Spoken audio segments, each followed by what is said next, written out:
Hola chicos, bienvenidos a una pequeña clase sobre la presión atmosférica para la asignatura de Física y Química de cuarto de la ESO. Bueno, lo primero que tenemos que ver es lo que significa presión atmosférica. En este caso, por definición, es la fuerza que ejerce la atmósfera, es decir, la capa de gases que tenemos encima de nuestras cabezas, sobre cada metro cuadrado de la superficie de la Tierra. Bien, este concepto lo habéis dado en primero, ¿vale? Tanto en la asignatura de Geografía como en la asignatura de Biología. El aparato que se utiliza para medirla se llama barómetro y realmente, ya lo vimos en la introducción del tema de la presión, las unidades de la presión atmosférica son los pascales porque es el sistema internacional, luego se suele trabajar en atmósferas, antiguamente se trabajaba en milímetros de mercurio y el concepto bares o milibares que se utiliza sobre todo para los mapas meteorológicos. Bien, ¿qué variables van a influir en la presión atmosférica? Mirad, principalmente van a ser dos. Por un lado va a ser la altura.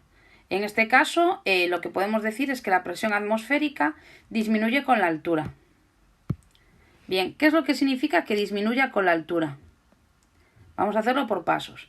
En este caso, si yo estoy, imaginaros, a 0 metros de altura, tengo, imaginaros, 50 kilómetros de altura de gases haciéndome presión sobre mí. Si yo me subo hasta 3 kilómetros de altura, ya no voy a tener esos 50 kilómetros, voy a tener 47.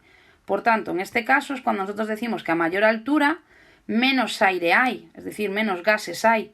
Por tanto, habrá menos presión.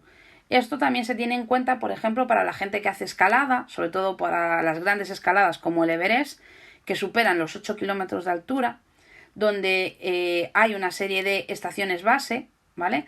Donde la gente hace lo que se llaman periodos de adaptación a la presión, ¿vale? Esas estaciones están colocadas y están calculadas para que la gente tenga plazos de tiempo para poder acostumbrar su cuerpo, sobre todo sus pulmones, a poder aprovechar el oxígeno que hay cuando hay menos presión. Bien, otro de los aspectos que también va a modificar la presión atmosférica es la temperatura, y eso es algo que en Galicia la conocemos de sobra, ya que al aumentar la temperatura la presión disminuye. Gracias a esto se forman lo que se llaman las corrientes de aire ascendentes y descendentes que provocan la generación de los vientos. Aquí en Galicia la gente que navega sabe perfectamente en qué zonas se registran los vientos locales. Luego tenemos la formación de cinturones literalmente de vientos que también se pueden utilizar para la navegación, pero mayoritariamente nos permiten también estudiar la meteorología, es decir, cómo se mueven las nubes, cómo van a afectar esto a los patrones de régimen de lluvia, etcétera, etcétera. Y por último os traigo el concepto del tiempo meteorológico, os lo traigo de recuerdo.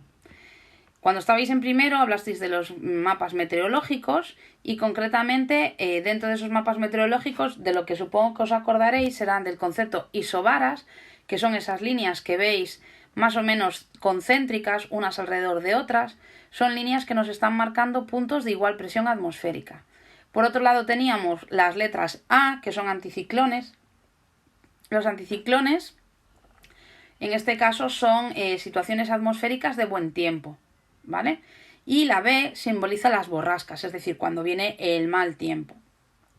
Podría detallaros muchísimo más, es decir, cómo girarían los vientos, dónde tengo más o menos presión, realmente lo tenéis en el libro, pero simplemente yo os lo traigo a colocación para que cuando veáis el mapa en el telediario o lo veáis en prensa escrita, podáis por lo menos saber si el próximo día vais a tener sol o lluvia. Imaginaos que tenéis que poner una lavadora y que queréis que esa ropa os seque.